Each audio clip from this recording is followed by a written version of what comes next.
Welcome to everybody. I'm really thrilled that you've taken the time to attend our webinar this afternoon on human-centric design for the future of work. I'm really looking forward to hearing Mary-Louise Marshall. She's very, very experienced in the area of human-centric design, having been many years as a CIO, having worked in manufacturing, having worked in pharma, and a really good storyteller around human-centric design and change and the future of work. There are a few things that I would just like to share with you as part of my welcome. That I'm Peter Glynn, I'm the Ireland chapter president, and you're all very, very welcome this afternoon. I just wanted to share, you may be aware that we launched the AI Innovation Hub this week, and that it's a key part of our strategy for 2025. And we're very excited about this announcement and what this means for the Ireland chapter. So we have our launch event is being held on the 13th of February in Trinity Business School. And we've got a fabulous panel lined up. We're very excited about it, and we can't wait for this event. It is sponsored by Imagine, and we're very grateful for their sponsorship. It's going to be the first of a series of events that we're going to run on AI in 2025, and the first of a series of initiatives that will be running out of the new AI Innovation Hub. So it's all very exciting. We're all very excited about it, and I would highly encourage you to attend this face-to-face event on the 13th of February. There's also a number of other things that I'd like to share with you very, very briefly. So the first of those is that we're moving towards a single membership model from the 28th of January. And I'm really pleased that we're the first chapter in Europe who's moving to the new single PMI membership model. And that means that anybody who is a member of PMI is automatically a member of the Ireland chapter from the 28th of January. And we will see a significant increase in our membership over 2025. So we're probably going to go from about 2,000 members into over 3,000 members. So again, this is a very exciting development and one that we are very excited about. The other announcement I would like to say as well is that I'd like to welcome Mark Bonchansky, who is our new director of the Future at Work, and this is one of our strategic themes for all of 2025, and it's one that we're also very excited about. And I'd now like to hand over to Mark just to say a few words of welcome and share his vision for 2025.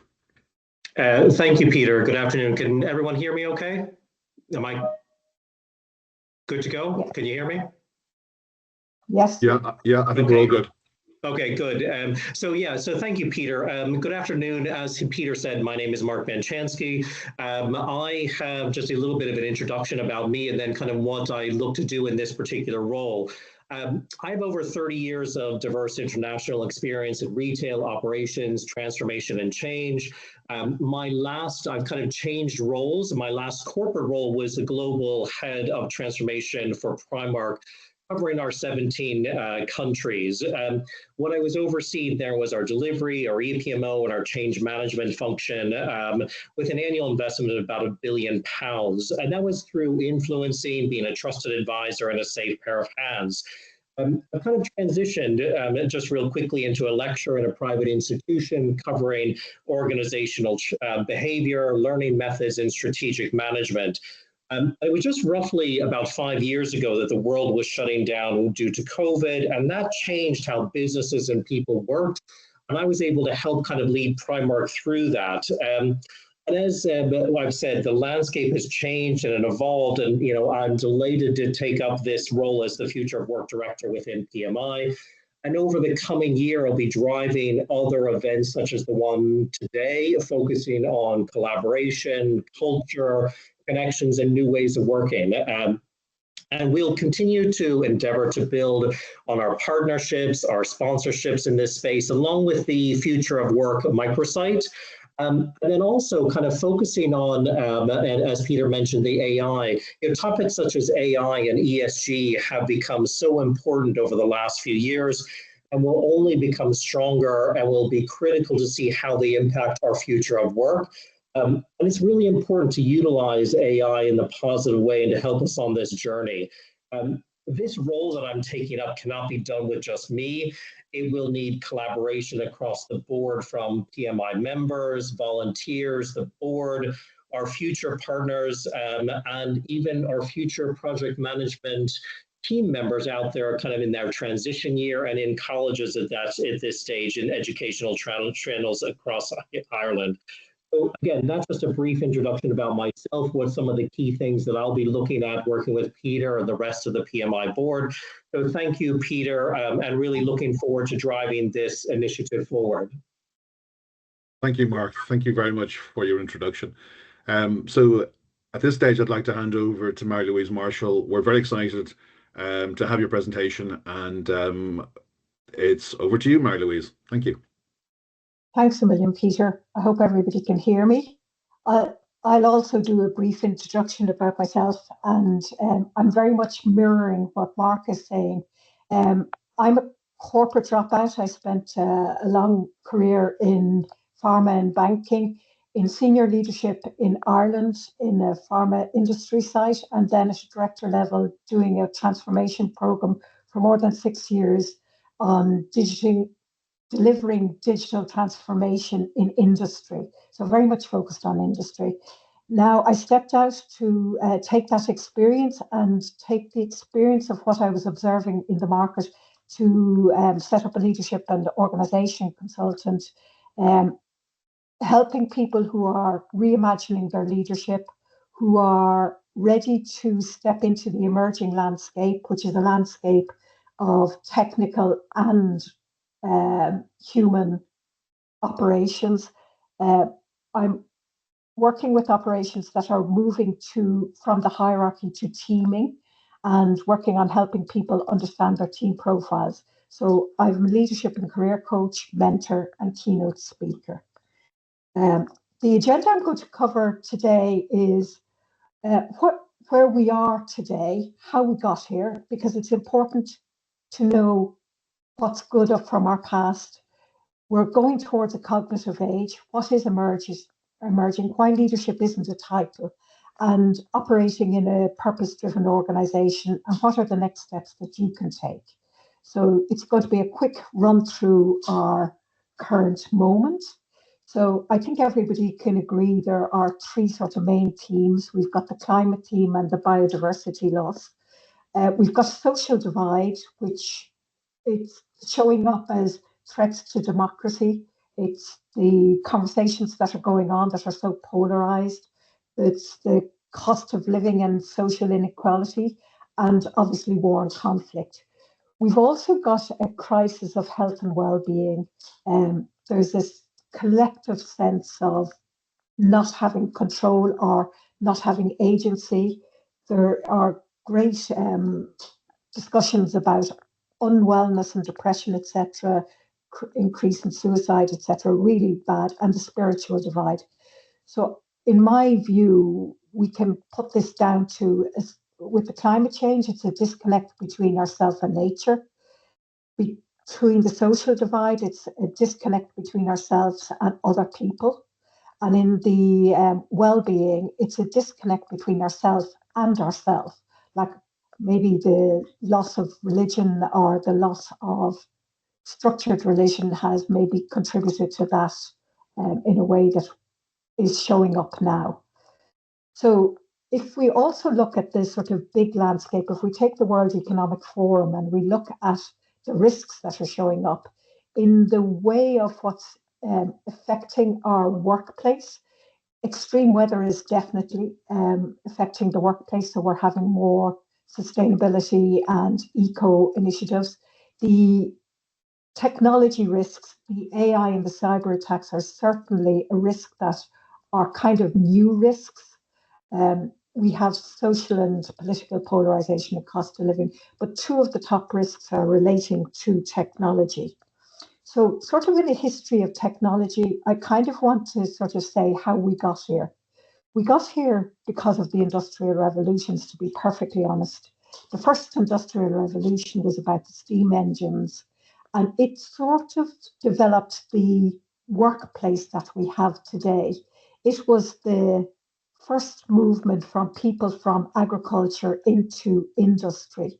And we saw lots of things happening, like factories starting up. The earliest looms were the first of steam were used in tractors, but the second of steam were used in factories in the looming, creating weaving. And it also meant the beginning of bringing people into urban areas to live and thrive, I'm going to say. So the things we have that remain from that is the industrial schools, which are the forebear of the schools we have today. We have the work day. It started off as working from 8 to 6, 6 days a week. It's now 9 to 5, 5 days a week.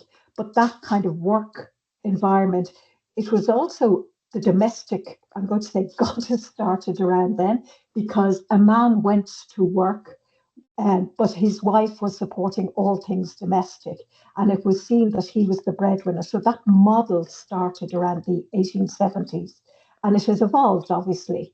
The second industrial revolution was the electrification, and this was really brought into itself when Ford brought electrification to his production lines.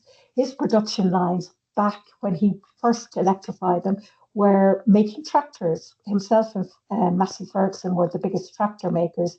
So the production line started making tractors first, and then the cars that we know and love. So there was about 110 years between that. The third industrial revolution was automation. And we know this through Toyota and the Japanese robots, where they massively changed how cars were produced. Again, the car industry were at the forefront of bringing in the robots. Toyota would have changed a lot of things, and we have a lot of efficiency models based on Toyota's first robotics, like TPM, etc. So that came in the 1970s. So you can see the wave of changes. Lesser, so it was only about 80 years later. The fourth industrial revolution was digitization, which came in the 2010s, 40 years later. And the reason the internet wasn't really the revolution, it was the ability to be mobile and have connectivity, to have management and senior people able to connect into their industries or into their databases and see how their businesses were acting. So it was a complete change. The mobility and the connectivity changed much more so than just the internet. It was the digitalization and the mobile phones, etc. And the last and the active revolution that's going on is now the cognitive revolution. And that's really starting now. And this is the revolution where we're going to see where computers fit and where we fit. It's the human computer collaboration. And it's understanding that coexistence is non negotiable. And even going back a far level, John Naisbitt, who said this back in the 80s, said, the most exciting breakthroughs will not occur because of technology, because of an expanding concept of what it means to be human. You know, it's about humans realizing what their capabilities are and finding their place in an increasingly automated world. It's automation increases. As automation increases, there'll be expectations for humans to deliver from their human skills. And if these are not being developed now, there will be skills shortages for humans. We've got to think that AI is not replacing you. It's raising your bar for strategic thinking and for emotional intelligence and for human creativity. It's changing how we act. And if we go back to the Industrial Revolution, when we go back to the Industrial Revolution, as I sort of said, our schools started there. Our Industrial Revolution was to provide people for a workforce with skills. But now we're looking for people who the skills can be automated, but AI can never be held accountable. So therefore, they shouldn't be making our management decisions or our strategic decisions. And I know a lot of managers would have said, knowledge is power, but knowledge is data. Humans give you wisdom, and humans have the context and the experience to say how to apply knowledge, and that's wisdom. So we have spent years sort of being educated from the day that we started educating in schools. That started with the industrial revolution. Our schools were based around our left brain thinking, and our left brain thinking are all the logic, statistics, rational thinking, evidence-based decisions, KPIs and measures. It's all those things that are skills, that are hard skills, that we can master very easily.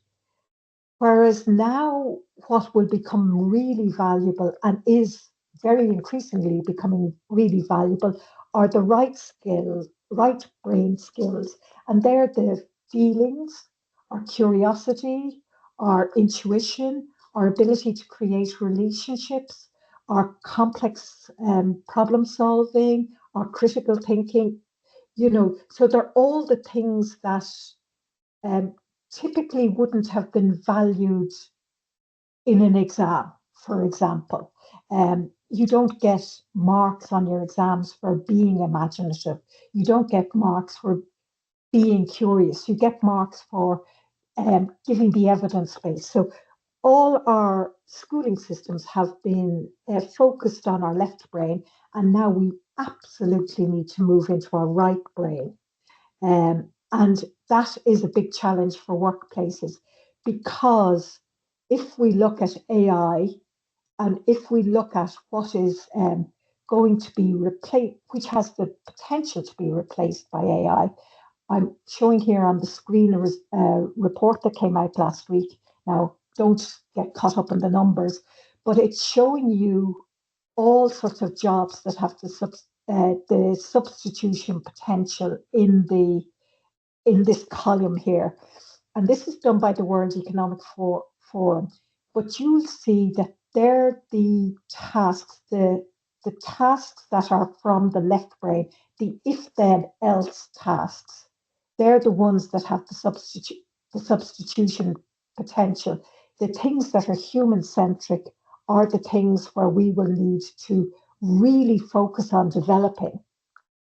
And it's kind of like our hard skills, the skills that we know we use. So as we automate, the hard skills get easier while our soft skills get harder. Now, going back a couple of years ago, the World Economic Forum were also saying 5.1 million jobs could be lost. But I've had the conversation with Peter a couple of times, and as he says, AI, you won't lose your job to AI. You lose your job to somebody else who's using AI. So what are we expecting, and what do we need to emerge from? The big question is, what do we need to emerge from this? So from an organizational point of view, what we need to emerge is we need to move away from ego-driven organizations to eco-driven organizations. We've been in organizations that have been driven based on personality and power, but we need to look at the bigger system because we're no longer fixing things one thing at a time. We need to look at things holistically. So you need to be looking from the very source of your business, so your suppliers, all the way out to your customers, to your environment and where you're sitting, to know that you're making a positive impact on everything on the supply chain, as opposed to just increasing productivity or just increasing quality, because that's like whack-a-mole. There are moves away from profits and results to purpose and impact. You will hear of people saying, even in organizations, you might have employees demanding that their pension funds no longer go into companies that are having negative impact on the environment or on health and well-being, etc. So the shift of purpose is coming across the board. We're looking at infrastructure and presence. It's moving to adaptability and agility. So, like if you're sailing the oceans in a tanker, you're going to be overtaken very quickly by somebody who's coming along on a catamaran who can move and change and move. So, we've even seen through COVID that infrastructure and presence is not necessarily serving your purpose. We were all able to go online. Lots of us were able to go online. So there's a big question over infrastructure, even though there are questions asking people to go back into the office. A lot of people are sort of saying, well, I still want the hybrid, but we'll see how that plays out. There's a big move from insular organizations to sharing information and partnering. I think over the years I've been in business, I've certainly seen that companies who do research and development, that's a very costly, particularly having been in the farm industry, it's a very costly exercise. So there's a big move to sharing information and partnering, and not necessarily being able to, the old models of research and development, for example, don't necessarily work in the more agile world that we're in today. There's also a need to get things to market quicker as well. We're moving from sustainability to regeneration. People always say to me, what do you mean by that? And sustainability, the word itself, sustain, means to stay, whereas regeneration means to grow and to grow again. So sustainability typically will be net zero or carbon zero, or so it's staying at a level that's not actually improving. So the companies who are really at cutting edge are becoming eco-driven organizations that are regenerating. They're looking at their impact on themselves, they're looking at the impact on their environment, and they're looking at the impact in their neighborhood. They're looking at the impact for their staff, etc. So it's a holistic approach to new business. We're moving from competition to collaboration and partnerships. Again, competition means you're sacrificing something on the way. Collaboration and partnerships means you're cherishing and learning and taking the best of. We're moving from business as usual because we know a lot of the systems that are supporting us are not working, to a transformation continuum. We're moving from service and product to experience. And I often use the example of this is, how many people do you hear saying now, oh, I'm going to Marbella? People are going to say, or I'm going to Spain. People are saying now, I'm going to do the Camino. I'm really going to find myself. So people are now moving from service and product, saying the service and product is not enough. We want to have the experience. It's a much more mature, but it's all about feelings and growth. So I would propose that you're moving your CEO, it's not really happening yet, your chief executive officer into a chief ecosystem officer. So it would be a person who is aware of the holistic approach to things and willing to serve the ecology of the business as opposed to just the profit sheet, the balance sheet of it. So in the workplace, what's happening? I've seen loads of people moving their titles just from management to leadership. But to me, management is a looking down on the process and controlling the process. By its form, you manage down, and by definition, you lead forward. So leadership is having a vision and inspiring others to follow. You're not a leader unless you have followers, whereas management is controlling the system and operating down, but it is dependent on having a hierarchy. But the hierarchy is actually, as we automate it, beginning to collapse. And as we have been working on sort of more collaborative ways, we are creating peer-to-peers. So it is collapsing by nature of the environment we need to be in. We're moving from positional respect into emotional intelligence. Um, when I started working, my first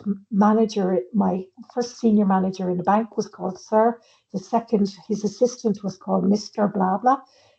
That position of respect was demanded, whereas people now are calling out unacceptable behaviors or unacceptable habits, and they're expecting emotional intelligence from the people who are in positions of influence. We're moving from power to empowerment. That's been a big theme for 5 or 6 years. We're moving from command to influence. We're seeing that on lots of social media. We're moving from jobs for life to job projects for now. There are different kind of working models, so people can move in and out of jobs, and they're moving. So it means you need to be socially aware, and we're moving from competition, even internal competition, to collaboration and partnerships. But if you look in a company, if you have a very rigid KPI system, you can see even internal departments competing against each other or shifts competing against each other. And that doesn't really help your bottom line, because you'll be hiding problematic behaviors in your workplace. So it's all about the relationships you're creating in your workplace, the cultures you're creating that are based on humans communicating in the best possible way. Again, we're in the for everybody who's working, it's business as usual is out the window, and it's all about transformation. Learning is changing massively as well. So as we move forward, the ability to evolve and grow, and the ability to know what to let go of in your previous learnings. So your degrees and masters and MBAs, as you evolve in your career, they may become less relevant. It's learning for now and adaptive learning, and learning what you need to know. And that may not be relevant in 2 years' time. So you need to be able to learn again and move on. So why is the hierarchy breaking down, and why is this happening so drastically? The transformation continuum is definitely having an impact. We're expecting everybody to change. So that means you need to be able to engage everybody in a future landscape. And it's kind of that thing that you need to have, be able to communicate and be able to listen, discuss, influence, help people get to the new landscapes. So that mindset means you, in a hierarchy, the bottom level can also feel like they're paid. You might hear a conversation saying, "You're not paid to think, you're paid to do." So that kind of thing now, you need to be able to say, "Well, in actual fact, we need you to think, or we're paying you to come to the next phase, and that will involve you being more empowered, trusting us to say we listen to you, we'll hear you, what you we need to know, because AI, we need, some of that is going to be automated. So we need to know what the rest of it is and what you're bringing. We need to know how the context of what you're doing. So it's going back to that World Economic Forum list of what's the human-centric parts there, and we need to be able to discuss that, express that, um, have you understand how it's going to be part of your future. We need you to decide you want to be in this landscape. So it's saying now that in actual fact, everybody's voice is kind of valid. Everybody's voice is valid. There will be decisions making taken by people who are empowered to make decisions, but we need to engage with everybody. So relationships, communications are going to be massive, but you have wrecking balls coming at a lot of what's happening. And AI will be a bit of a driver. That data-driven organizations, where you're using lots of data to support your decision making. When I started in business back ages ago, the most senior person knew the most, but that's not the case now. The most senior person often doesn't really have a concept of what's happening because silos have happened over the years and things have come down. But it's also because knowledge has been distributed.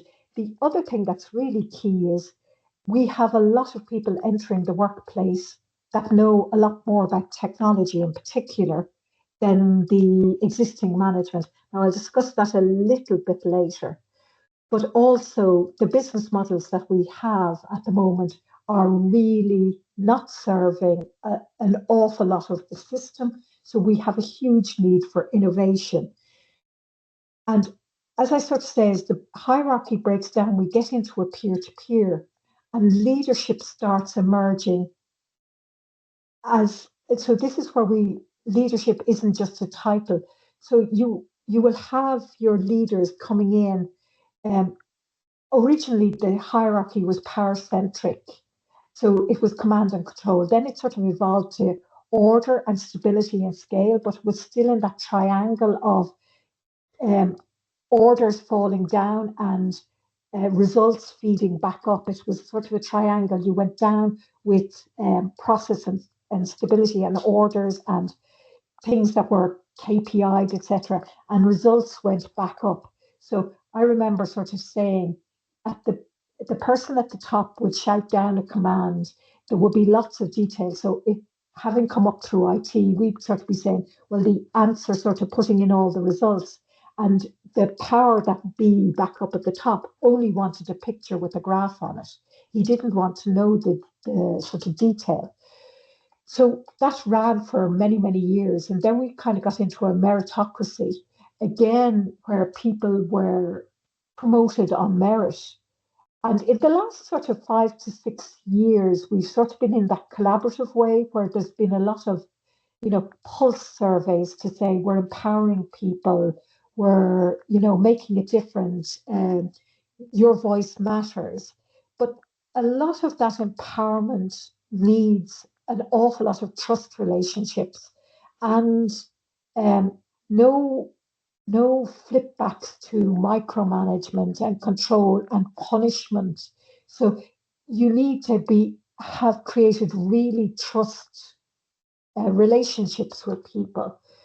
So what is coming is sort of an evolutionary management where there's self-management, there's devolution of control and decentralization, which means that the leaders can be, you've often heard in the way that you have social leaders. So you've different type of leaders, but they're the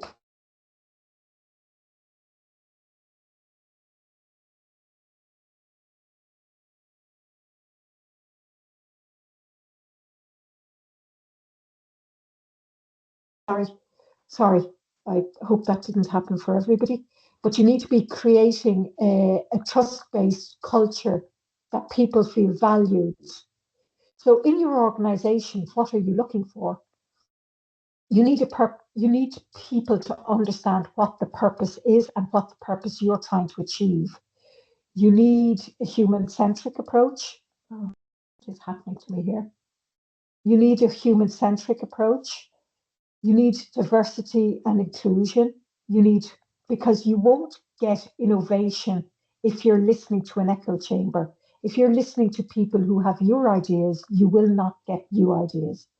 You need people who are technologically aware because that is coming and you have to coexist. It's a non-negotiable. You need to be creating environments where people can experiment, where people have a space to experiment, where they test and learn and fail and learn and grow and learn and push forward and see what works and what doesn't. You need to be in place that's holistic and has vision, that your people are valued, they get feedback that's honest and transparent, and they need to be knowing that they're making an impact. Your leader skills are about being able to communicate, influence, have curiosity, have respect, active listening, consistent and constant empathy. I'm sure these slides will be shared with you so you can read these at your leisure. But again, it is about the relationships you're creating. So when you're going from management, you need your leadership to be serving the team and serving the context or the purpose. They need to be able to engage with people and influence. And I don't mean influence in a sinister way, but influence in a transparent way. It needs to be people and ecosystem aware. So you're not just focused on one part of it. You need to be able to take feedback and give feedback in a 360 way, not feedback in the way of you only get feedback when you've done something wrong, but feedback that is looking at the impact you were intending and measuring how you're making that impact. You need to be aware of growth and continuous learning, including different voices and different aspects and perspectives. You need to be committed to regeneration, and it's all about collaboration and partnerships going forward. So, if you're a leader, you're going to succeed through influence, not duress. Your leadership will be based on your behavior and your actions, and it'll be about clearing up obstacles for the people who are under your influence and enabling them to be the best versions of themselves. It's not about your ego, it's about serving the purpose. People want to follow a passion and not necessarily a position. You lead through relationships. You have to be there supporting the people who are in your following. It's doing the right thing when nobody's looking. And it's having the confidence to listen, to think, and to act differently, and to take on board other people's value add. Um, so it's a kind of changing environment. But if we kind of look at leadership today, we've, and this isn't just leadership, but the whole workplace, we have in the traditionalists, there's still some of them left in the workplace. These are people who have worked their way up the rank, and they want to be treated fairly, and they're loyal, and that's the way they have come up. They grew into their positions. The boomers competed from the ground up, and they ground their way up. They want recognition, and at the moment, they want to be relevant, and because they're still ambitious and they're still driven and they still have an energy. Your Gen X is coming along now. They're independent, and they've come up in a sort of divide and conquer approach. They want to be providers, and they want to be seen as they're here for everybody. They can make it happen, and they're coming in. They're blossoming now. They are a big group of the workplace. They have it under control, but they're all around efficiency. Your millenniums are coming up now, and they are, as you know, they're highly collaborative. They're vocal on issues they're concerned about. Um, they want to find community based, and they want to work on meaning and purpose. They're aiming at a work life integration. So, integration is the key word there. They're kind of seeing what went before, and they're willing to sort of do their work at home if necessary and do more than their 8 hours of necessary, but they still want to set boundaries and, have a work life integration. Your Gen Z is coming behind, and they're sort of self directed, they're independent, they've an independent approach to learning. They are technical, as are the millennials, and as are some of the Generation X, but they want to be very much aligned to a purpose and meaning. They're aiming for work life balance. Balance being the word, is they don't want to be thinking about work when they're not working. If you're talking to a traditionalist, it's sort of no news is good news.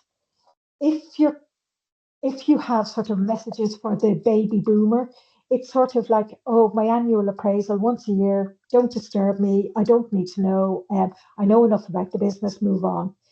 The Generation X wants frequent communication and honest communication, wants feedback, but it has to be authentic and sort of on regular basis, sort of weekly meetings, etc. Your millennial wants immediate feedback. If it happened, I want to know about it now and I want to move on. And your Gen Z wants frequent, prompt, but face to face. But the thing to remember is the baby boomers and the traditionalists, they're sitting in the departure lounge. Our Gen Z and our millennials and our Gen X are the arrivals. And they're like the millennials and the Gen X there are making up a massive part of the workplace place, but you probably have a lot of your decision making, like senior decision making being made by the boomers and some of the traditionalists who may not have the technological awareness to be making them from the human centric point of view. They're looking for the structures and things that they know and recognize and sort of let's make it great again in whatever way. It's sort of holding on to what they know as opposed to saying, let's hold on to what's serving the future purpose for the future generations, as opposed to holding on what served us. So you will see that half of the Gen X and the baby boomers are afraid of AI losses, whereas the others are already seeing opportunities and new ways of working and new see opportunities in AI, which is very key. And so the expectations from your millennials, they're expecting workplace wellness, they're expecting purpose-driven work, they want development, growth, career, and career visibility. They want career coaching and mentoring. They want a feedback culture, collaboration and partnership. They're about leadership, not management. They're team orientated. They expect diversity and inclusion. They expect flexibility, innovation, technological integration. They want competitive compensation and they want recognition to be appreciated.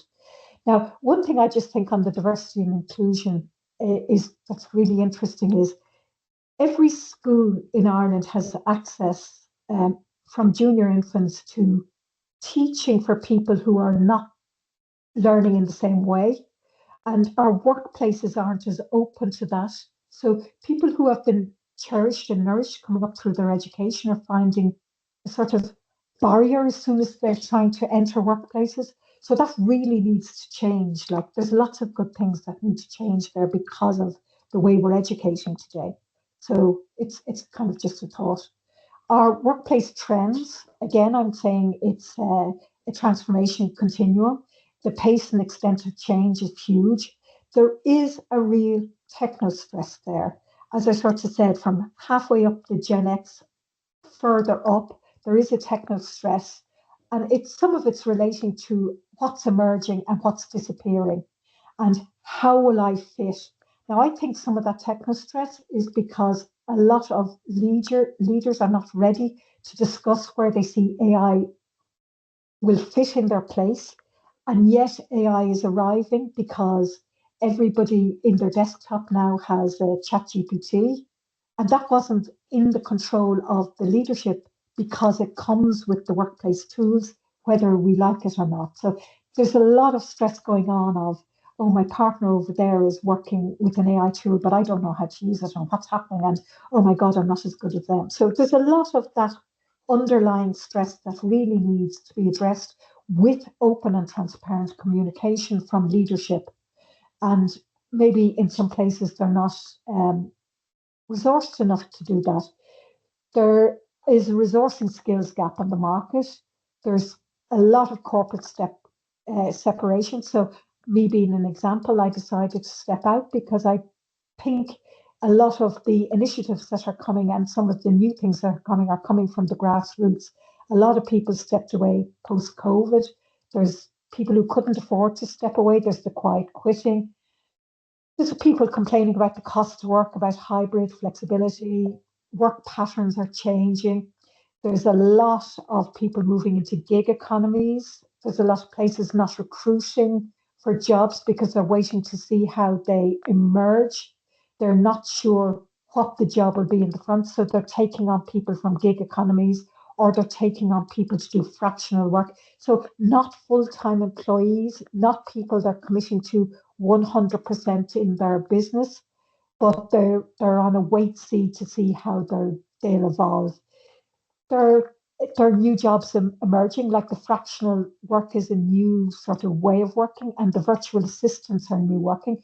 Having stepped out to be a sole trader, I'm seeing virtual assistants. They're people who are working for 3 or 4 or 5 SMEs doing functions that the sole trader or the SME leader doesn't have the skills and wants to subcontract to somebody else.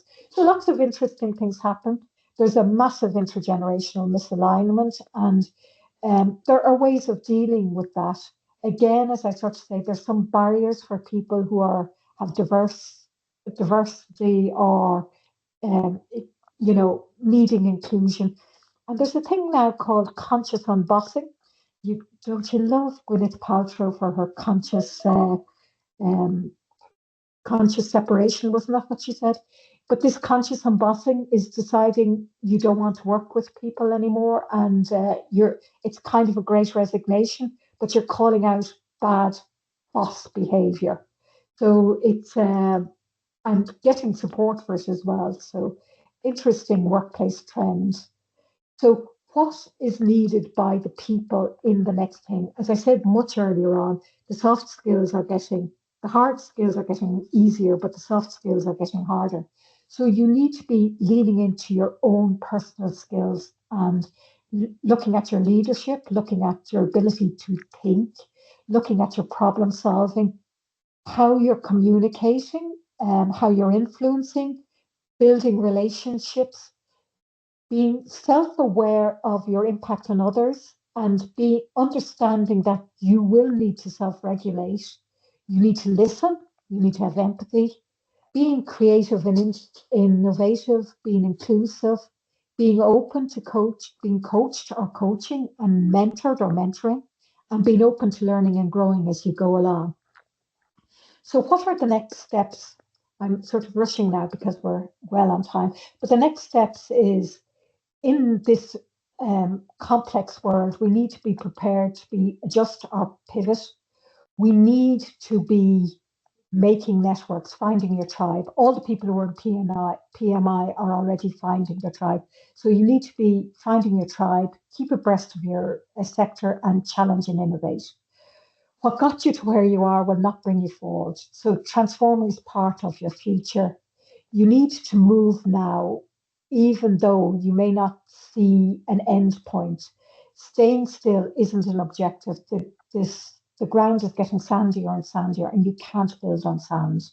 Um, you need to get out and keep yourself healthy. You need to balance. The work-life balance is critical. You need to be getting your head clear, and you need to be prepared to be coached or to coach or be coached. So I'll start with this Thomas Paine from way back in the 1700s, when America was formalizing. We have it in our part to start the world over again. So I'm going to skip through the next slides because I want to leave time for chat and bringing people in to interact with us. Um, so we can't solve our problems with the same thinking we used to create them. We really are in the time we need to break the model and start again and keep what's good from our past. And there's lots of good from our past, but we really need to look at innovative ways of going forward. So thank you. My message to you is, yes, there's plenty of B2B or B2C, but the future is human to human. So thanks for your attention.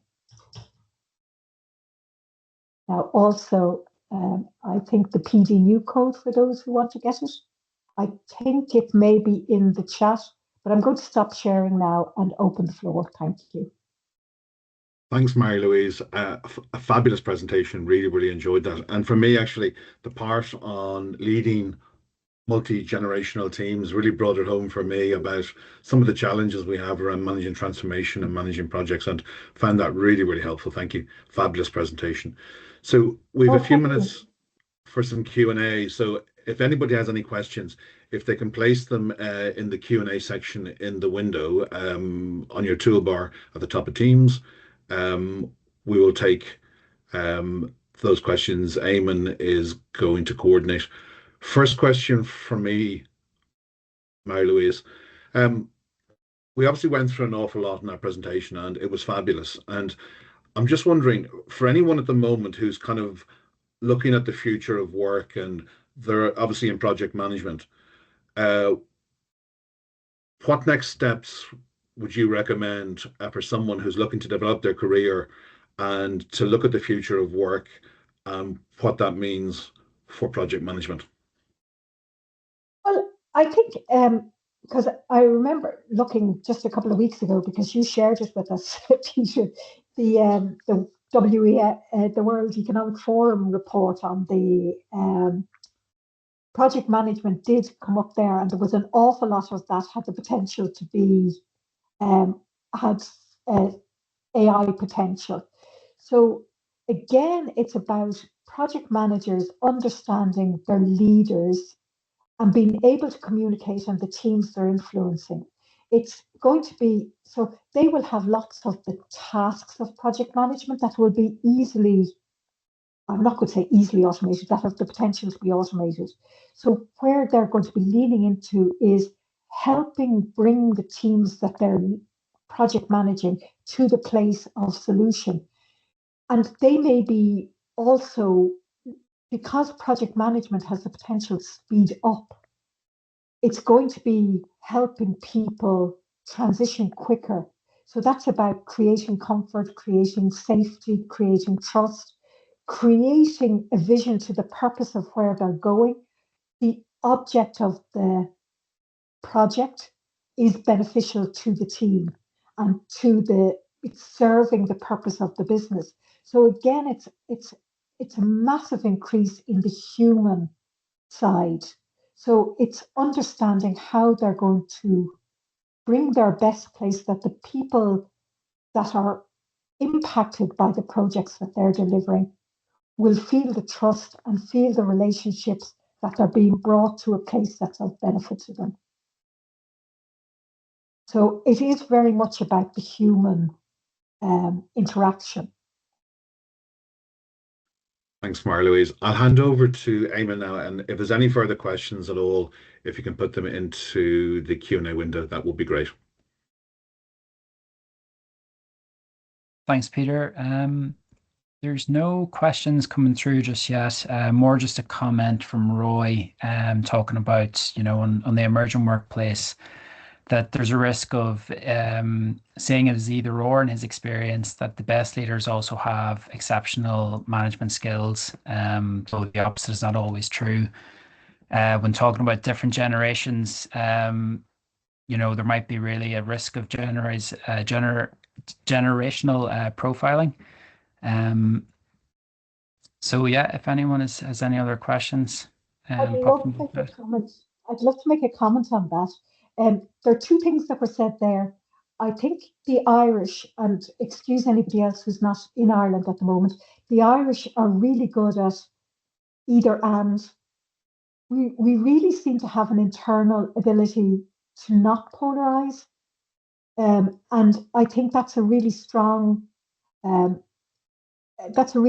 thing that's very interesting. So it's when we're going forward, when you find the either or appearing, it's important to put aside the polarization and look for the common ground in the middle and sort of say, oh, yeah, I get where you're coming from, but I'm seeing this part of it, and we have this in common. How can we build from the either and? So you look for the common ground. And in that, I saw a very interesting case where there was a company who were trying to deal with the intergenerational business, and they had their steering committee, which was the traditional steering committee, and they created a second steering committee from new entrants to their business. And that was made up of people who typically wouldn't have been on a steering committee. So they had a parallel, and they would give the same problems that were being, they would give the decision, the strategy to the parallel, which was made up of Gen Z, Gen X, and the millennials. It was a cross section, and it was interesting to see. So they would take their feedback, they would give the same problems to the two about the strategy and say, what are you both coming up with? And then they would have the discussion between the two things of, oh, we didn't see that. We don't understand that. Can you explain it? What's it offering us? So if you create a trust and peer-to-peer and look at your social leaders and your technical leaders that are in the group, you can create a parallel, give a voice to it, and let it challenge your traditional, so that you're not making that either or polarization of the generations, but you're making a more inclusive and open, and voices being heard makes people feel engaged and valued. Thank you, Mary-Louise. I have to say, I mean, for me, that this has been a fabulous event, and it's been a real learning opportunity for me as well. So a big thank you for a super presentation. I'd also like to thank a number of other people involved in it, including Eamon and Mariana and Mark Banchansky, our Director of the Future at Work. So last, I'd just like to thank each and every one of you for taking the time out this afternoon for the webinar. And I would highly encourage you to register for the AI launch event on the 13th of February. We had 80 people registered in the first 8 hours, and we are limited on the size of the room. So if you're feeling excited about AI in the future, I would suggest that you register for the event as soon as possible. And thank you very much for your time. Thank you. Thank you very much. I'd like to thank everybody as well who's still here. And feel free to reach out to me on LinkedIn. I'm under my full name.